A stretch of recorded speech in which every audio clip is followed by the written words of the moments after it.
ओम गं गणपते नमः। आप सभी को सकट चौथ की हार्दिक शुभकामनाएं। भगवान गणेश सबकी मनोकामनाएं पूरी करें। सकट माता सबके कष्ट हर लें। इसी मनोकामना के साथ आज हम सकट चौथ यानी तिल चौथ की कथा सुनेंगे। हर साल माघ मास के कृष्ण पक्ष की चतुर्थी तिथि को यह व्रत रखा जाता है। यह दिन विघ्नहर्ता भगवान गणेश, सकट माता और चौथ माता को समर्पित होता है। इस दिन भगवान गणेश की, संकटा माता की और चौथ माता की विशेष रूप से पूजा होती है। इस दिन माताएं अपने बच्चों के सुखद भविष्य के लिए, उनके अच्छे स्वास्थ्य के लिए और उनकी लंबी आयु की कामना के लिए व्रत उपवास करती हैं। रात के समय चंद्र उदय होने के बाद चंद्र दर्शन करके अपने व्रत का पालन करती हैं। इस दिन भगवान गणेश को तिल से बने लड्डू का भोग विशेष रूप से लगाया जाता है। इस दिन सकट माता की कथा सुनने मात्र से ही भगवान गणेश अपने भक्तों पर प्रसन्न हो जाते हैं और उनके सभी दुख दूर कर देते हैं। तो आज सकट चौथ के इस शुभ अवसर पर आप सभी सकट चौथ की सभी कहानियां सुनेंगे। बोलिए गणेश भगवान की जय हो, चौथ माता की जय हो। बहुत समय पहले की बात है। एक राज्य में एक कुम्हार रहता था। एक दिन वह मिट्टी के बर्तन पकाने के लिए आग लगा रहा था। आग कहा जाता है जिसमें मिट्टी के बर्तन पकाने के लिए आग जलाते हैं। उसने आवा लगा दिया, लेकिन उसमें मिट्टी के बर्तन नहीं बने। कुम्हार बार बार मिट्टी के बर्तन पकाने का प्रयास करता रहा, लेकिन मिट्टी के बर्तन हर बार कच्चे रह जाते। यह देखकर तो कुम्हार बड़ा परेशान हो गया। जब वह बड़ा परेशान हो गया तो राजा के पास गया। राजा से अपनी समस्या कही। राजा ने राजपुरोहित बुलाया और उन्होंने सारी बात बताई और कुछ उपाय बताने को कहा। थोड़ी देर सोचने के बाद राजपुरोहित जी कहने लगे, महाराज, यदि हर एक दिन गांव के एक एक घर से एक एक बच्चे की बलि दी जाए तो रोज आवा पकने लगेगा। अब राजा ने आज्ञा दी कि पूरी नगर से हर दिन एक बच्चे की बलि दी जाएगी। कई दिनों तक ऐसा ही चलता रहा। हर घर से एक बच्चे की बलि दी जाती रही। एक दिन एक बुढ़िया के घर की बारी आई, लेकिन बुढ़िया माई के बुढ़ापे का एकमात्र सहारा उसका बेटा ही था। अगर उसकी भी बलि चढ़ा देते तो फिर बुढ़िया माई का क्या ही होता। यह सोचकर तो बेचारी बुढ़िया माई बड़ी परेशान हो गई। उसने सकट की सुपारी और अपने बेटे को दी और कहा, जा बेटा, संकटा माता तुम्हारी रक्षा करेंगी। वह खुद संकटा माता का ध्यान करने लगी। उसने अपने बेटे की सलामती की कामना से संकटा माता की पूजा की, संकटा माता का व्रत किया। अगले दिन जब सुबह कुमार ने उठकर देखा तो आवा पक गया था। अब जब उसने आवा खोला तो देखा बर्तन भी पक गए हैं और वह बालक भी पूरी तरह से सुरक्षित है। यह देखकर तो कुमार बड़ा हैरान हो गया। उसने उस बालक से पूछा कि ऐसा कैसे हो गया। तब वह बालक कहने लगा कि उसकी माँ हर साल नियम से सकट चौथ का व्रत करती है और हर महीने में पड़ने वाली संकष्टी चतुर्थी का भी व्रत करती है। संकटा माता की पूजा करती है। संकटा माता की कृपा से वह जीवित बच गया है। फिर संकटा माता की कृपा से नगर के अन्य सभी बालक जिनकी पहले ही बलि दी गई थी, वह भी सभी दोबारा जीवित हो गए। उसी दिन से राजा ने आज्ञा दे दी कि सभी लोग संकटा माता का व्रत करें। सकट चौथ के दिन गणेश भगवान का व्रत करें, तिल के लड्डुओं का भोग लगाएं और ऐसा करने से सभी की संतानों की रक्षा होगी। बोलिए गणेश भगवान की जय हो, संकटा माता की जय हो। किसी गांव में एक देवरानी जेठानी रहती थी। जेठानी बड़ी अमीर थी और देवरानी गरीब थी। देवरानी का पति जंगल से लकड़ी काट कर लाता और उसे बेचता, तब जाकर उनका घर परिवार चलता था। वह अक्सर बीमार रहता था।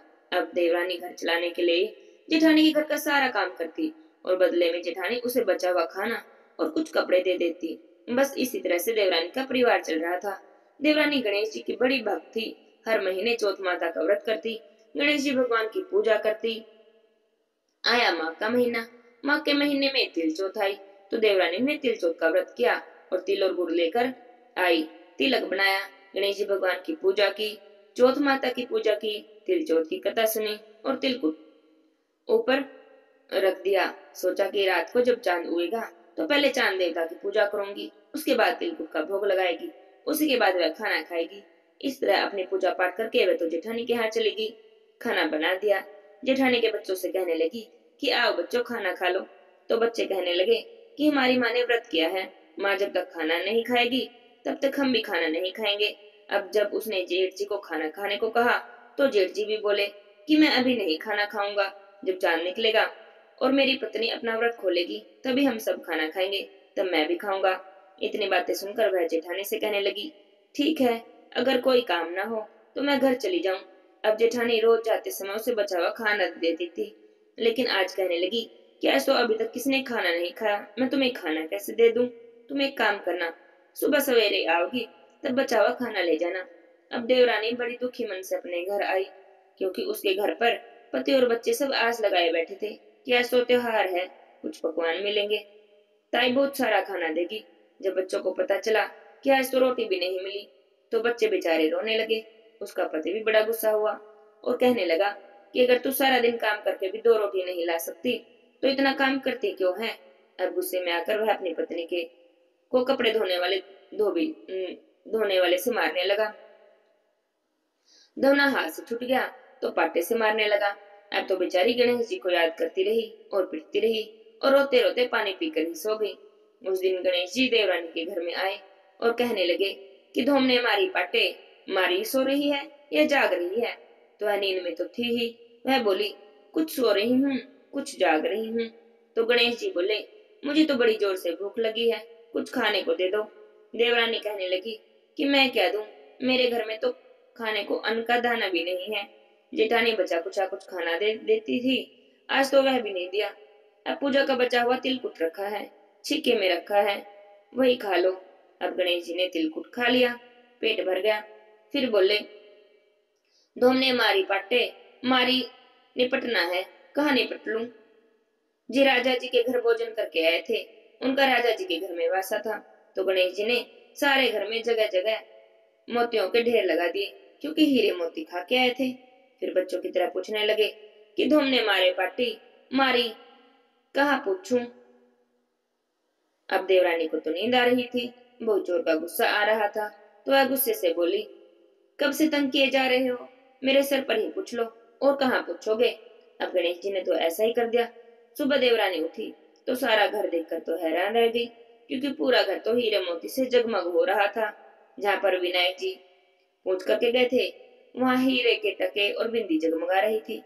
बस फिर क्या था। उस दिन देवरानी जेठानी के यहाँ काम करने भी नहीं गई। बहुत देर तक जेठानी देखती रही, बाट देखती रही। जब नहीं आई तो बच्चे को बुलाने भेजा, तो उसने सोचा कि कल खाना नहीं दिया था, इसलिए बुरा मान गई है। अब बच्चे बुलाने आए तो बोले, चाची चलो, माँ ने बुलाया है, सारा काम पड़ा है। तो वह कहने लगी, भाई आज तो मेरे घर में ही बड़ा काम पड़ा है। तो कहने लगी, आज अपनी माँ से कहने देना, अब मैं तुम्हारे घर काम करने नहीं आऊंगी। गणेश जी के आशीष से मेरे घर में तो बहुत धन संपत्ति हो गई है, अब तो मैं अपने घर में ही रहूंगी। बच्चे भागे भागे आए, अपने घर जाकर अपनी माँ से कहने लगे, चाची ने कहा है अब काम करने नहीं आएगी।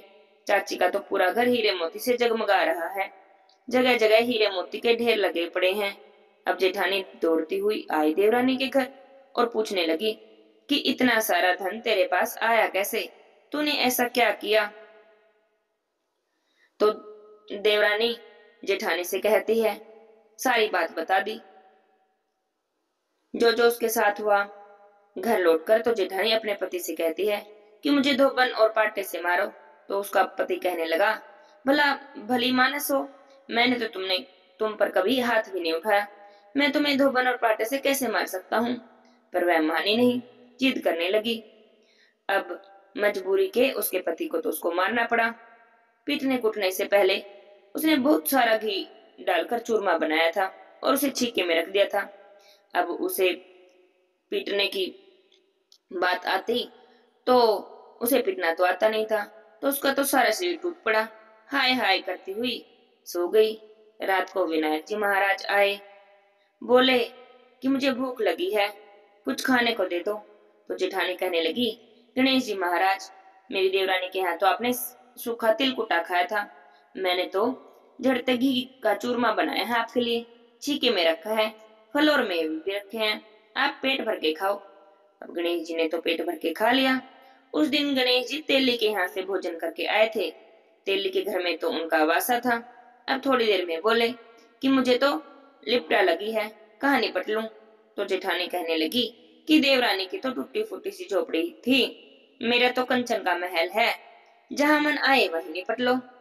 अब गणेश जी ने पूरी जगह घर में जगह जगह निपटा लिए।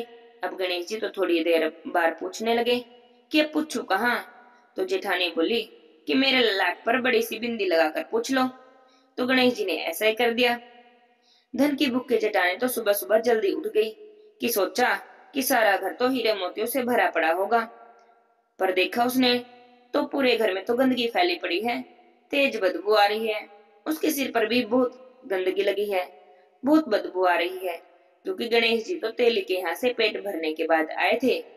सारे घर में खल बिनौले हो गए, वही खा के आए थे, तो सारे घर में उन्होंने गंदगी कर दी। तो कहने लगे, गणेश जी महाराज, यह आपने क्या कर दिया? मेरे सिर में उठे हो, देव देवरानी पर टूटे हो। जेठानी ने घर की साफ सफाई करने की कोशिश की, लेकिन जितना साफ करे उतनी ही ज्यादा गंदगी और फैलती जाए। उसके पति को पता चला तो उसे भी बड़ा गुस्सा आया और कहने लगा, तेरे पास इतना धन था, सब कुछ था, फिर भी तेरा मन नहीं भरता। अब परेशान होकर गणेश जी से मदद के लिए विनती करने लगा। तो गणेश जी ने कहा कि देवरानी से जलन के कारण तूने यह किया था, यह सब उसी का फल है। अब तू अपने घर में से आधा धन उसे देगी, तब तेरा यह सारा धन और सारी तब होगी तब तेरी सारी गंदगी साफ होगी। अब उसने आधा धन अपने देवरानी दे दिया, पर मोहर की एक हांडी चूल्हे के नीचे गाड़ रखी थी। उसने सोचा इसका तो किसी को पता नहीं चलेगा। तो वह कहने लगी, गणेश जी महाराज, अब तो मैंने आधा धन भी दे दिया, अब अपना यह सब बिखराव समेट लो। तो मोहरों की वे बोले, पहले चूल्हे के नीचे गाड़ी हुई मोहरों की हांडी निकाल ले, ताक में रखी हुई 2 सुई निकाल ले, उसके भी हिस्से कर ले। तब गजानन ने बाल स्वरूप में आकर सुई जैसी छोटी चीज का भी बंटवारा कर दिया और फिर उसके बाद अपनी सब माया समेट ली। हे गणेश जी महाराज, जैसे आपने जेठानी को सजा दी वैसे कभी किसी को मत देना, और हे गणेश जी महाराज, जैसे आप देवरानी पर टूटे हो, जैसे उन पर कृपा की वैसे ही कृपा सब पर करना, लेकिन जेठानी के जैसी आपने जैसे सजा दी वैसी सजा कभी किसी को भी मत देना। ये कहानी कहते सुनते हुंकारा भरते सबकी मनोकामनाएं पूरी करना। बोलिए गणेश जी महाराज की जय हो, चौथ माता की जय हो। एक समय की बात है, किसी नगर में एक सेठानी रहते थे। सेठ सेठानी के कोई भी संतान नहीं थी। दोनों जन इस बात से बहुत दुखी रहते थे। एक दिन की बात है, सेठानी अपने पड़ोसन के घर गई तो देखा पड़ोसन कुछ पूजा पाठ कर रही थी। कहने लगी, बहन तुम यह क्या कर रही हो? यह पूजा किस वजह से कर रही हो? कौन सा व्रत कर रही हो और इसके करने से क्या होता है? तब पड़ोसन कहने लगी कि मैं तो चौथ माता का व्रत कर रही हूँ, सकट चौथ का व्रत कर रही हूँ। इस व्रत के करने से धन वैभव पुत्र सुहाग सब कुछ प्राप्त हो जाता है, घर में सुख संपत्ति का वास होता है। तब सेठानी कहने लगी कि यदि मेरे पुत्र हो जाए तो मैं भी यह व्रत करूंगी और 1.25 किलो तिलकुट का भोग भी चढ़ाऊंगी। उसी सकट माता की कृपा से कुछ ही दिनों के बाद वह सेठानी गर्भवती हो गई, लेकिन उसने तिलकुटा का भोग नहीं चढ़ाया और चौथ माता से कहने लगी, हे चौथ माता, जब मेरे बेटा हो जाएगा तो मैं 2.5 किलो का तिलकुटा चढ़ाऊंगी। गौरी पुत्र गणेश जी और चौथ माता की कृपा से उसे पुत्र रतन की प्राप्ति हो गई, पर उसने तिलकुटा का भोग नहीं लगाया। वह लड़का बड़ा हो गया तो सेठानी कहने लगी, इस लड़के का विवाह तय हो जाएगा तो 5.25 किलो का तिलकुट का भोग चढ़ाऊंगी। तब भगवान गजानन और तिल माता की कृपा से सेठानी के पुत्र की सगाई भी बड़े ही अच्छे कुल की कन्या से हो गई। लगन मंडप में फेरे होने लगे, लेकिन दुर्भाग्य से सेठानी ने फिर भी चौथ माता को तिलकुट का भोग नहीं लगाया। अब तो चौथ माता और भगवान गणेश उस पर नाराज हो गए। अभी फेरे कोई वक्त में 3 ही फेरे हुए थे कि चौथ माता अपना क्रोध दिखाती हुई आई और दूल्हे राजा को उठाकर ले गई। गांव के बाहर जाकर एक पीपल के पेड़ पर छिपा दिया। सब लोग हैरान हो गए कि एकाएक दूल्हा कहाँ चला गया। कुछ दिन बाद वही लड़की गणगौर की पूजा करने जा रही थी तो उसके पेड़ के पास से ही निकली। पेड़ पर से दूल्हा बना हुआ एक लड़का बोला, आओ आओ मेरी अधब्याही पत्नी आओ। अब वह तो यह सुनकर भागी भागी अपने घर आई और अपनी माँ को सारी बात बता दी। यह समाचार सुनते ही सभी परिवार के लोग वहां पर इकट्ठा हो गए। तो देखा, अरे यह तो हमारा ही जमाई राजा है, जिसने हमारी बिटिया से अधफेरे लिए थे। उसी स्वरूप में पीपल के पेड़ पर बंधा बैठा है। तो सभी ने पूछा कि आप इतने दिनों से यहाँ पर क्यों बैठे हो, इसका क्या कारण है। तो लड़का कहने लगा कि मैं तो चौथ माता के भी गिरवी रखा हूँ। मेरी माता से जाकर कहो कि मेरे जन्म से लेकर अभी तक के बोले हुए सारे तिलकुट का भोग लगाएगी। चौथ माता को इसे प्रार्थना करेगी, पूजा करेगी, क्षमा याचना करेगी। चौथ माता की कृपा होगी तो ही मुझे यहाँ से छुटकारा मिलेगा। तब लड़की की सास अपने समधन के पास जाती है और सारा हाल कहती है। तब दोनों समधन ने सवा सवा मन का तिलकुटा श्री शंकर, स्वर्ण, गणपति भगवान को और चौथ माता को चढ़ाया। विधि विधान से पूजा की, तिलकुट चौथ की कहानी सुनी। तब जाकर चौथ माता प्रसन्न हुई और हर्षित होते हुए बिजली की तरह राजा को जहां से उठाया था वहीं पर लाकर बिठा दिया। वहां पर वर वधु के साथ फेरे पूरे हुए। वर वधु सकुशल अपने घर के लिए विदा हुए। चौथ माता की कृपा से दोनों परिवारों में सभी तरह से चैन और खुशहाली आ गई। हे चौथ माता, जैसे उस लड़के के साथ हुआ वैसा फिर कभी किसी के साथ ना करना। जैसे आपने सेठ सेठानी के ऊपर कृपा की, जैसे उन्हें संतान दी, उन्हें पुत्र दिया, ऐसे सभी को देना। तिल चौथ की कहानी कहने वाले, सुनने वाले, हुंकारा भरने वाले सबके पूरे परिवार पर अपनी कृपा बनाए रखना। बोलिए गणेश जी भगवान की जय हो, चौथ माता की जय हो।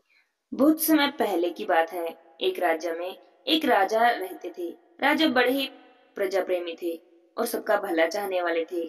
उनके राज्य में उनके परिवार को, उनकी प्रजा को किसी प्रकार की भी कोई कमी नहीं थी। सभी लोग बड़े ही सुख से रहते थे और सुख खुशहाल थे। लेकिन राजा को एक बड़ी भारी चिंता थी। राजा रानी की कोई भी संतान नहीं थी। एक दिन की बात है। राजा सुबह सवेरे जब शहर पर निकले तो एक स्त्री अपने घर के बाहर झाड़ू लगा रही थी। राजा को देखते ही बोली, हे भगवान, आज सुबह सवेरे कैसे वंशहीन आदमी का चेहरा देख लिया। आज का दिन तो बड़ा ही खराब जाएगा। राजा ने ये बात सुनी तो अनसुनी करके अपने महल में वापस आ गया। राजा पूरे दिन इसी घटना को याद करके बड़े ही दुखी और परेशान होते रहे। रात के समय, भोजन के समय जब उनकी रानी ने उनको चिंतित देखा तो उनकी चिंता का कारण पूछा, लेकिन उन्होंने कुछ नहीं कहा। लेकिन जब रानी ने बार बार पूछा तो राजा ने बता दिया कि सुबह मेरे साथ क्या हुआ था। राजा की बात सुनकर तो रानी भी बड़ी दुखी हो गई कि वे अपनी प्रजा की देखभाल करने में कोई कमी नहीं रखते, फिर भी संतान न होने की वजह से लोग राजा का चेहरा देखना भी अशुभ मानते हैं। इस बात को सुनकर रानी भी परेशान सी हो गई। रानी को भी चिंता होने लगी। रानी को उदास और चिंतित देखकर उसकी दासी ने पूछा कि रानी साहिबा, क्या बात है, आप कुछ परेशान सी दिखाई दे रही हैं। रानी ने टालना चाहा, लेकिन दासी भी बार बार पूछने लगी। तो रानी ने अपनी सेविका को राजा के साथ जो सुबह बात हुई थी सारी बात बता दी। तब रानी की दासी ने उन्हें विश्वास दिलाया कि अगर आप मेरी बात माने तो जैसा मैं कहती हूँ वैसा ही करें तो आपकी सारी चिंताएं दूर हो जाएंगी। रानी ने अपनी दासी की बात मान ली। रानी की दासी ने अगले दिन पूरे राज्य में मुनादी करवा दी कि रानी गर्भवती है। इस बात को सुनकर तो राजा बड़े खुश हुए और उन्हें ढेर सारे उपहार दिए। जब राजा रानी से मिलने जाने लगे तो दासी ने उन्हें रोक दिया और कहने लगी कि जब तक रानी के बालक नहीं हो जाता तब तक आप रानी के कक्ष में प्रवेश नहीं कर सकते। राजा ने बहुत समझाया पर दासी नहीं मानी और राजा को वहां से वापस भेज दिया। उधर रानी बैठे बैठे परेशान हो रही थी कि दासी के कहने पर रानी ने राजा से नहीं बल्कि पूरी प्रजा से झूठ बोला है कि वह गर्भवती है। इसी तरह धीरे धीरे करके 9 महीने पूरे हो गए। अब तो रानी को दिन रात चिंता सताने लगी। रानी बड़ी मुसीबत में फंस गई थी। उन्हें पता नहीं था राजा जी कभी भी आएंगे और पूछेंगे कि बताओ हमारा बालक कहाँ है। तब मैं क्या जवाब दूंगी। रानी ने सारी बात दासी से कही, लेकिन दासी कहने लगी कि आप मेरा विश्वास करो, जैसा जैसा मैं कहती हूँ वैसा ही करते रहो। जब 9 महीने पूरे हो गए तो दासी ने पूरे राज्य में मुनादी करवा दी कि रानी ने एक बहुत ही सुंदर पुत्र को जन्म दिया है। यह सुनकर तो राज्य में सभी लोग बड़े प्रसन्न हो गए और प्रसन्न हुए। राजा भी अपने पुत्र को देखने के लिए रानी के कमरे में जाने लगे तो दासी ने दरवाजे पर ही रोक दिया और कहने लगी, राजा जी, आपने इतनी प्रतीक्षा की है तो थोड़ी प्रतीक्षा और कर लो। आपको अपने पुत्र का मुख थोड़े समय बाद ही देखना है। अब दासी ने नगर में फिर मुनादी करवा दी कि राजकुमार का नामकरण संस्कार हो गया। कुछ समय बीता तो मुनादी करवा दी कि राजकुमार का मुंडन हो गया। लेकिन राजा जी अभी भी अपने पुत्र का मुख नहीं देख पाए थे। अब तो राजा से रहा नहीं गया और रानी के कक्ष में रानी से मिलने के लिए गए तो दासी ने फिर से दरवाजे पर ही रोक दिया और कहने लगी, महाराज, अभी आप अपने पुत्र का मुख नहीं देख सकते। यह शुभ संकेत नहीं है। आप अपने पुत्र को तभी देख पाएंगे जब वह 12 वर्ष का हो जाएगा। जब उसकी आयु 12 वर्ष की हो जाएगी और उसका विवाह होगा तो अपने पुत्र का मुख आप विवाह मंडप में ही देख पाएंगे। यह कहकर तो दासी ने रानी का कमरा अंदर से बंद कर दिया। अब राजा को तो बड़ा गुस्सा आ रहा था, लेकिन अपने पुत्र के जीवन की सलामती के लिए उन्होंने दासी की यह बात भी मान ली। धीरे धीरे समय बीतता रहा और 12 वर्ष पूरे हो गए। 12 वर्ष पूरे होने पर दासी ने राजा से कहा कि महाराज, आपका पुत्र 12 वर्ष का हो गया है। आप उसके लिए बहू ढूंढना शुरू कर दें और शादी की तैयारी भी शुरू करवा दें। राजा ने पुत्र के लिए दूर देश से एक बहुत सुंदर राजकुमार से अपने पुत्र का विवाह तय कर दिया। पूरे राज्य में राजकुमार की शादी की तैयारियां होने लगी। दूसरी तरफ दासी ने 1.25 मन चावल का आटा मंगाया। उस आटे से उसने एक बहुत ही सुंदर 12 वर्ष के बालक जितना पुतला बनवाया। उस पुतले पर मेवों से बहुत सुंदर सजावट कर दी। उसके बाद दासी ने पुतले को बिल्कुल एक दूल्हे की तरह सजा दिया। एक पालकी मंगवाई और दासी ने उस चावल के पुतले को बहुत ही सुगंधित करके उस पालकी में बिठा दिया।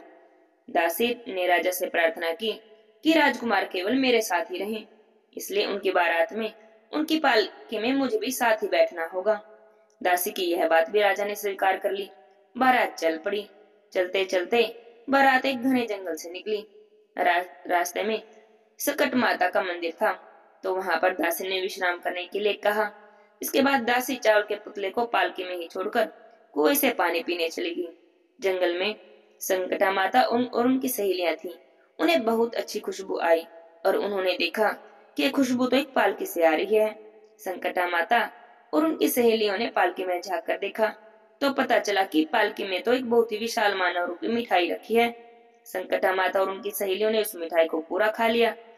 मिठाई खाकर संकटा माता और उनकी सहेलियां वापस मंदिर में चली गई। जब सभी लोग कुएं से पानी पीकर वापस आए तो दासी ने देखा कि पालकी में तो कोई भी नहीं है।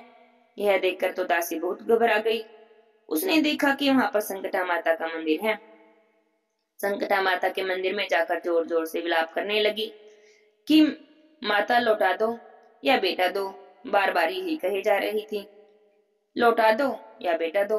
दासी का इस तरह का विलाप सुनकर तो संकटा माता वहां पर प्रकट हो गई। तब दासी ने माता से के पैर पकड़ लिए और कहने लगी कि माता, लौटा दो या बेटा दो, लौटा दो या बेटा दो। तो माता कहने लगी कि मैं तुम्हें बेटा कहाँ से दूं? मिठाई मुझे बहुत सुगंधित लगी तो मैं उसे पूरी तरह खा गई। लेकिन दासी तो रोती रही और एक ही बात कहती रही, लौटा दो या बेटा दो, लौटा दो या बेटा दो। तब संकटा माता ने उसकी बात मानते हुए कहा, ठीक है बेटी, मैं तुम्हें एक बेटा देती हूँ, लेकिन एक मेरी शर्त है। तो दासी ने पूछा, माता बताओ, आपकी क्या शर्त है? तो संकटा माता कहने लगी कि बेटी, मैं तुम्हें एक बेटा दूंगी, लेकिन 24 घंटे के अंदर मैं अपना बेटा वापस भी ले लूंगी। तब दासी ने माता की बात मान ली। संकटा माता ने अपने चमत्कार से दासी को एक बहुत ही सुंदर 12 वर्ष का लड़का दिया। इतना सुंदर कि बालक को देखकर दासी भी आश्चर्यचकित रह गई। बालक को पालकी में बिठाकर विवाह स्थल पर पहुंच गई। राजकुमारी को चौरी में बिठाया। तब दासी ने राजा से कहा, महाराज, अब आप अपने पुत्र का चेहरा देख सकते हैं। राजा अपने पुत्र के पास गया। अपने बेटे का इतना सुंदर और भव्य रूप देखकर वह भी हैरान रह गया। तब राजा ने कहा कि बालक की ऐसी सुंदरता की वजह से आपने मुझे इतने समय तक इसके पास भी नहीं आने दिया, लेकिन आज तो मैं अपने पुत्र का चेहरा जी भर कर देखूंगा। राजकुमार का विवाह धूमधाम से हो गया। सभी लोग वापस आ गए तो राज्य में आ गए तो दासी ने रानी को अपने बेटे और बहू की आरती उतारने के लिए दरवाजे पर बुला लिया। लेकिन रानी तो डर के मारे अपने कक्ष से बाहर ही नहीं निकल रही थी। रानी को तो लग रहा था कि असल में कोई पुत्र तो है नहीं, और जब यह बात राजा को पता चलेगी तो राजा तो बड़े गुस्से में आ जाएंगे और उन्हें दंड देंगे। लेकिन जब दासी ने बार बाहर बुलाया तो रानी ने खिड़की से बाहर देखा तो सच में देखा कि एक बहुत सुंदर राजकुमार और राजकुमारी दरवाजे पर खड़े हैं। रानी पूजा की सामग्री लेकर बाहर आ गई और अपने बेटे को घर के अंदर प्रवेश करवाया। अब दासी की चिंता बढ़ गई, क्योंकि उसने तो संकटा माता की बात याद थी। दासी ने एक युक्ति लगाई। रानी से जाकर कहा कि कल हम बहू की मुंह दिखाई की रस्म का आयोजन करेंगे। राजा की सभी औरतों को निमंत्रण देना है। तो रानी ने कहा ठीक है। अगले दिन सुबह सवेरे राज्य की सारी औरतें राजमहल के सामने इकट्ठा होने लगी।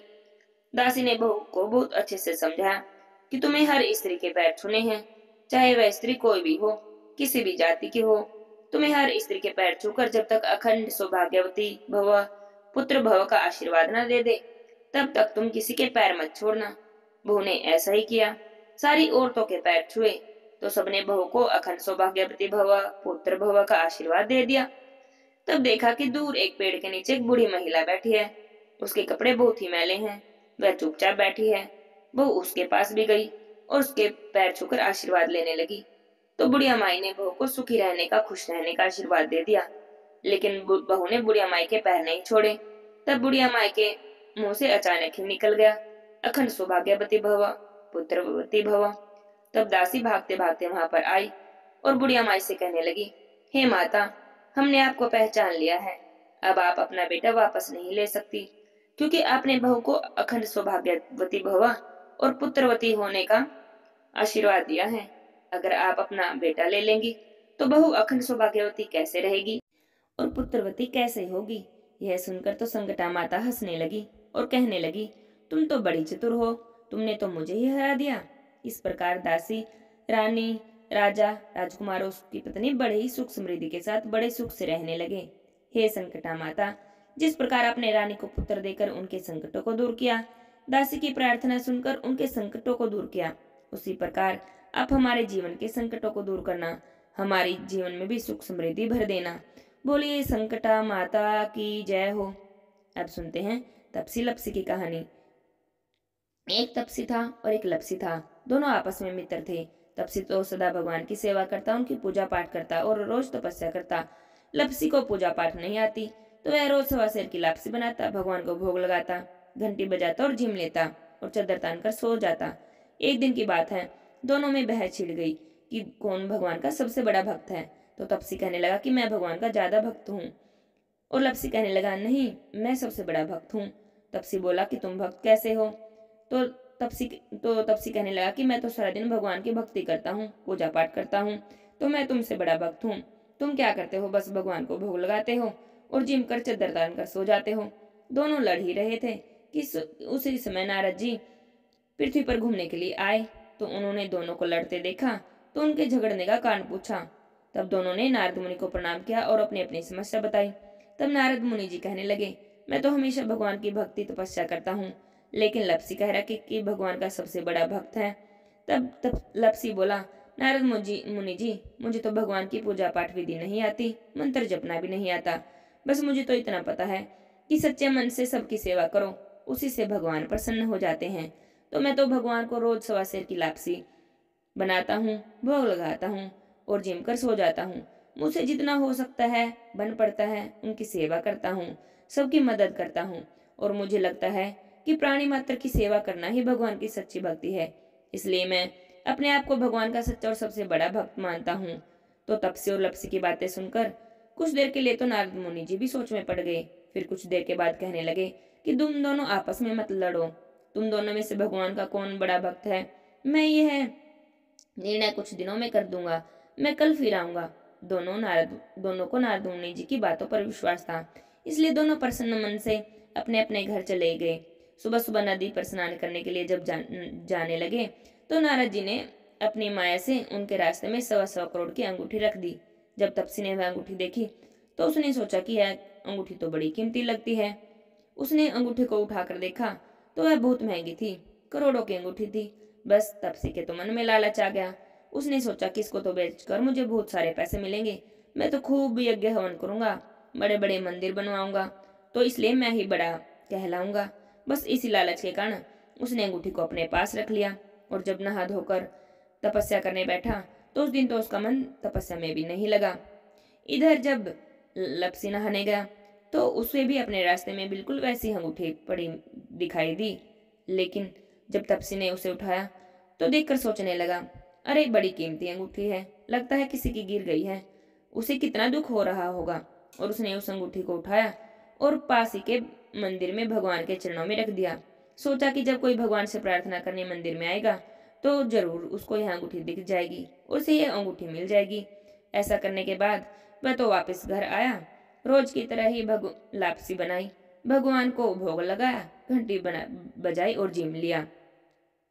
थोड़ी देर के बाद नारद जी वहां पर आ गए तो दोनों नारद जी से पूछने लगे प्रणाम करने के बाद कि अब बताइए भगवान, हम दोनों में से बड़ा भक्त कौन है।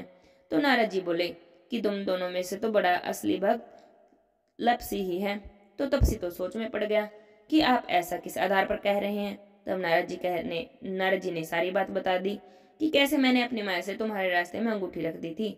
तब नारद जी कहने लगे तपसी, तुमने इतनी तपस्या कर ली लेकिन फिर भी तुम्हारे मन का लालच नहीं गया, जिससे तुम्हारी सारी तपस्या भी भंग हो गई है। अब तो तुम्हें तुम्हारी तपस्या का भी फल नहीं मिलेगा। इतना सुनते ही तपसी तो जोर जोर से रोने लगा कि भगवान मुझ पर दया करो, मुझसे तो बहुत भारी गलती हो गई है, अब बताओ मुझे मेरी तपस्या का फल कैसे मिलेगा। तब नारद जी को उस पर दया आ गई और कहने लगे कि जो सारी कहानी कहकर तुम्हारी कहानी नहीं कहेगा उसकी तपस्या का आधा फल तुझे मिल जाएगा। जो ब्राह्मण को जिमा कर दक्षिणा नहीं देगा, साड़ी देकर ब्लाउज नहीं देगा और दक्षिणा नहीं देगा, उसकी तपस्या उसकी पूजा पाठ का फल तुझे मिल जाएगा। जो अपने घर में गाय कुत्ते की रोटी नहीं बनाएगा उसकी पूजा पाठ का फल तुझे मिल जाएगा। जो दीपक जलाकर हाथ नहीं जोड़ेगा, दीपक से दीपक जलाएगा तो उसकी तपस्या का फल तुझे मिल जाएगा। इतना कहकर नारद जी वहां से अंतर ध्यान हो गए। इसलिए हर कथा कहानी कहने के साथ तपसी लपसी की कहानी कही जाती है, वरना किसी भी कथा कहानी का फल नहीं मिलता। बोलिए तपसी लपसी की जय हो। जय जय श्री राधे श्याम।